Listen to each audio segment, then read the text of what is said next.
Hello leaders, my name is Suman Dev. इस video में हम लोग रिज्यूमे बनाना सीखेंगे और जॉब को पकड़ना सीखेंगे। रिज्यूमे क्या होता है, सबसे पहले हम ये समझते हैं। हम जब रिज्यूमे की बात करते हैं तो हमारे जहन में आता है कि सीवी क्या होता है, बायोडाटा क्या होता है। छोड़ो ना यार, लेट्स टॉक अबाउट रिज्यूमे।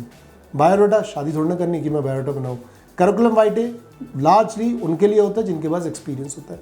अगर हम बात कर रहे हैं हमारे ग्रेजुएशन या पोस्ट ग्रेजुएशन के बाद जॉब लेने की, हम रिज्यूमे की बात करते हैं। टेक्निकल चीज़ों में नहीं घुसते हैं, वो अलग से वीडियो बनाया जा सकता है।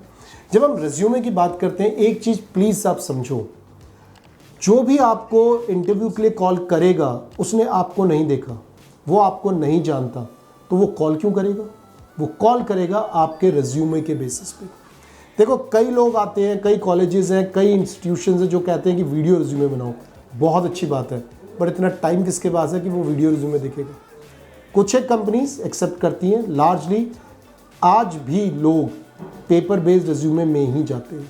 सो let's understand how to write a powerful paper based resume. एक पावरफुल रिज्यूमे में कंटेंट क्या होना चाहिए वो समझना जरूरी है।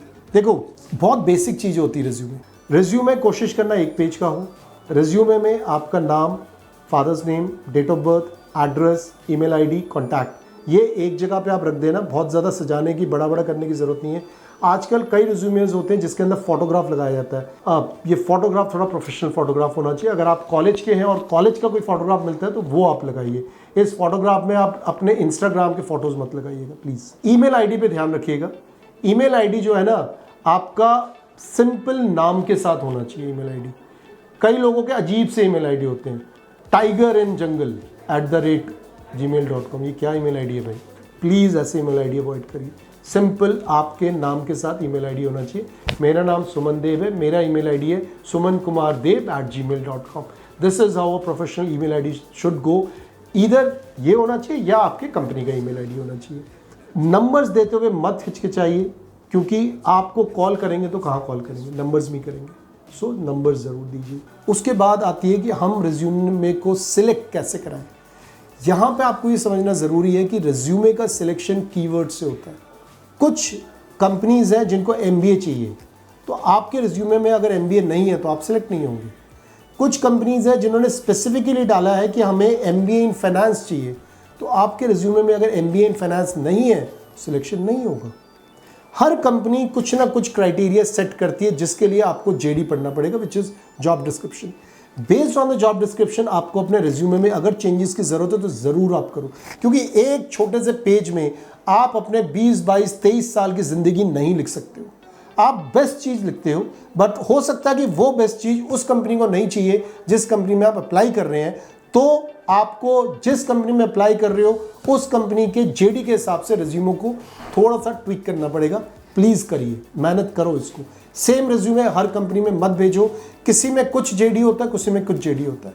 So based on the JD you must prepare your resume. ये सबसे पहली चीज है। सेकेंड, मैंने कीवर्ड्स की बात करी। सो कीवर्ड्स पे खेलना जरूरी है। कीवर्ड्स का मतलब क्या होता है? अगर आप फ्रेशर हैं तो आपके लिए जो कीवर्ड बनता है वो इंटर्नशिप बनती है। आपके लिए जो कीवर्ड बनता है वो प्रोजेक्ट्स बनते हैं। आपके लिए जो कीवर्ड बनता है वो सर्टिफिकेशंस बनते हैं, क्वालिफिकेशंस बनते हैं। अब एक एक करके अगर इनमें बात करते हैं, क्वालिफिकेशंस, आपको 10th, 12th, graduation, post graduation qualification ज़रूर मेंशन करो। एंड प्लीज़ मत भूलना, अगर आपके मार्क्स अच्छे हैं, एकेडमिकली आप बहुत अच्छे हैं, साउंड है, आपके नंबर्स 85, 90 आ रहे हैं, गलती से भी इसको छोड़ मत देना। एक कॉलम बनाना, एजुकेशन के साथ मार्क्स को ज़रूर शो करो। एक इंप्रेशन पड़ता ही पड़ता है। और अगर आपके 50 आ रहे हैं प्लीज़ मत शो करो, सिंपल लिखो ग्रेजुएट हो, बहुत है, राइट। क्वालिफिकेशन के बाद नेक्स्ट जो आता है वो आता है आपकी एक्सपीरियंसेस। देखो, आप ये कह सकते हैं सर मेरी तो पहली जॉब है, एक्सपीरियंस ही नहीं मेरे पास। ऐसा नहीं है, ऐसा नहीं है। एक्सपीरियंस में आप इस चीज़ को समझो, इंटर्नशिप तो है ही है, लाइव प्रोजेक्ट्स तो है ही हैं। उसके अलावा हो सकता है आपने अपने कॉलेज में, स्कूल में कुछ इवेंट्स हैंडल करे हैं। ज़्यादातर बच्चे, हर स्कूल में कुछ ना कुछ इवेंट्स होते हैं, दे डू पार्टिसिपेट। अगर आपने कोई इवेंट ऑर्गेनाइज करा है, कोई एनुअल डे ऑर्गेनाइज करा है, कोई एचआर कॉन्क्लेव ऑर्गेनाइज करा है, कोई भी आपने इवेंट ऑर्गेनाइज करा है, please write it down as one of your experience. क्योंकि इवेंट ऑर्गेनाइज करने के लिए आपको महीनों की मेहनत करनी पड़ती है, आपको महीनों इंटरेक्ट करना पड़ता है, लोगों के साथ इंटरेक्ट करना पड़ता है, काम करना पड़ता है, मेहनत करनी पड़ती है, इन डेप्थ डिटेलिंग में जाना पड़ता है। एक बहुत बड़ा एक्सपीरियंस है जो आपको ज़रूर शो करना चाहिए। लोग करते नहीं हैं, बट बात करनी चाहिए, इसके ऊपर शो करना चाहिए, लर्निंग्स लेके आनी चाहिए। आपने अगर MBA करा है, PGDM करा है, पूरे PGDM MBA में अगर आप सब चीज़ों को निचोड़ के कहीं पे इस्तेमाल कर रहे हो तो वो आप उस इवेंट को मैनेज करने के लिए कर रहे हो। क्योंकि आप खुद देखो, कोई भी अगर डिसेंट कॉलेज है, वो इवेंट जो कराते हैं उस इवेंट में आप देखो, कोई एक जना वो इवेंट नहीं कर सकता है। आप CEO हो सकते हैं उस इवेंट के, फाइनेंस देख सकते हैं, सिक्योरिटी देख सकते हैं, HR देख सकते हैं, कलेक्शंस देख सकते हैं। आप लोग बाहर जाके इवेंट्स के लिए स्पॉन्सरशिप लेके आते हैं, आप मार्केटिंग और सेल्स भी करते हैं। सो मेरे हिसाब से you must write not only as an work experience but also as an achievement कि आपने उस इवेंट में पार्टिसिपेट करा and that event became a success, right. इसके अलावा ऑब्वियसली आप इंटर्नशिप के बारे में लिखिए, और इंटर्नशिप सिर्फ एक वन लाइनर मत लिखिए कि आपने इस जगह ये इंटर्नशिप करी है। आप रोल्स के बारे में लिखिए, आप रिस्पॉन्सिबिलिटीज़ के बारे में लिखिए, आप अपनी लर्निंग्स के बारे में लिखिए। जो भी आपने लर्न करा है उन सबको आपको वहाँ पे मेंशन करना ही पड़ेगा। एक्सपीरियंस में अगर आपके पास कोई जॉब एक्सपीरियंस है, डू मेंशन इट। कई लोग ये कहते हैं कि आपने MBA में HR चूज करा है, जॉब आपकी सेल्स में दी तो आप मत डालो। प्लीज़ ज़रूर डालो, वो भी एक एक्सपीरियंस है। आपने कुछ चीज़ सीख के अगर उसको मना कर रहे हो तो भी वो एक्सपीरियंस है। जो भी आपने करा है लाइफ में, working knowledge is very important. एक रियल एनवायरनमेंट में जाके बेचना इज़ एन एक्सपीरियंस। चाहे आप HR लो, मार्केटिंग लो, सेल्स को भूल जाओ, बट अगर वो एक्सपीरियंस है, डू मेंशन। देखो, हम सिर्फ और सिर्फ सक्सेस से नहीं सीखते हैं, हम जितना ज़्यादा फेलियर से सीखते हैं ना, उससे बहुत कम परसेंटेज होता है जो हम सक्सेस से सीखते हैं। क्योंकि सक्सेस हुआ, सीख गए, ख़त्म हो गया।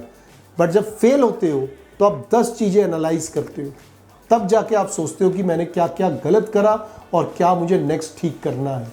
इसलिए अगर कुछ ऐसा एक्सपीरियंस है जिसको आप आगे लेके नहीं जाना चाहते, फिर भी उसको ज़रूर मेंशन करो, वेरी इंपॉर्टेंट, राइट। इसके बाद आते हैं अचीवमेंट्स।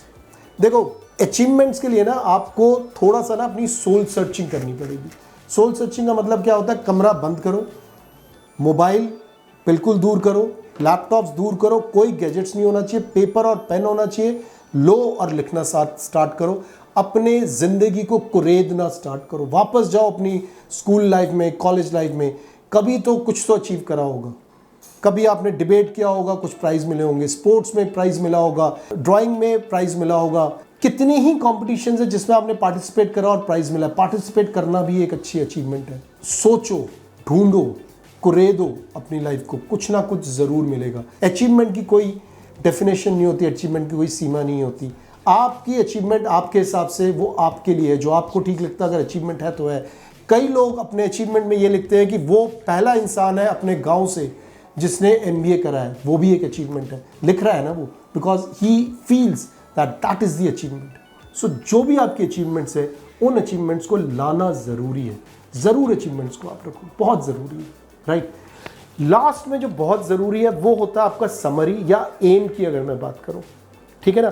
देखो, आप एक रिज्यूमे बना रहे हो, उसके अंदर एक समरी होना ज़रूरी है जिसमें एक शॉर्ट में आप बताओ कि आपने क्या करा है, क्या पढ़ा है और आप क्या बनना चाहते हैं। बहुत ज़रूरी है।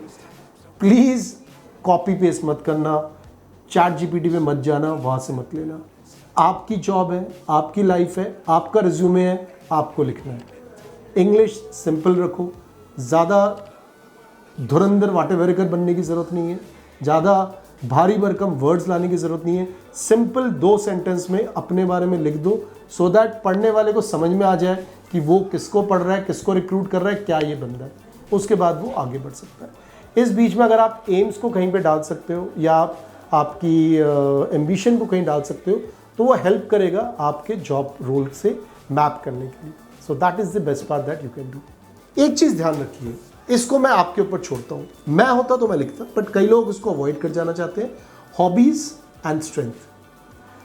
मैं हमेशा हॉबीज़ एंड स्ट्रेंथ लिखता हूँ, बट कई लोग ये कहते हैं कि सर कुछ तो ऐसा होना चाहिए कि अगर मुझे कम्युनिकेट करना है इन एन इंटरव्यू, कुछ वो पूछे मैं जवाब दूँ, तो वो एक स्कोप होना चाहिए। उस स्कोप के अंदर हॉबीज़ और स्ट्रेंथ को मैं रख सकता हूँ।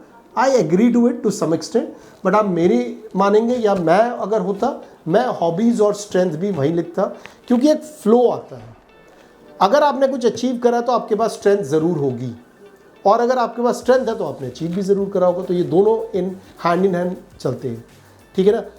इससे ये भी पता लगता है कि आप जिस जॉब के लिए जा रहे हैं उस जॉब की जो रिक्वायरमेंट है और जो आपकी स्ट्रेंथ है वो अगर मैच कर रही है तो you are the perfect match for that job. So friends, ये सारी बातें आप ध्यान रखना। मैंने पूरी कोशिश करी है कि आपको एक अच्छा रिज्यूमे लिखना सिखाऊं।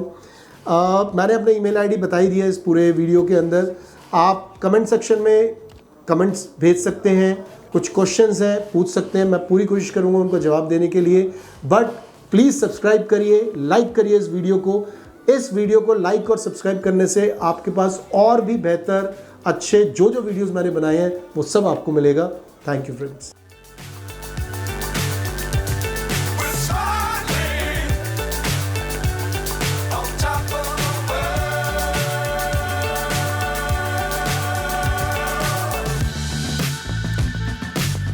Times don't fly too high.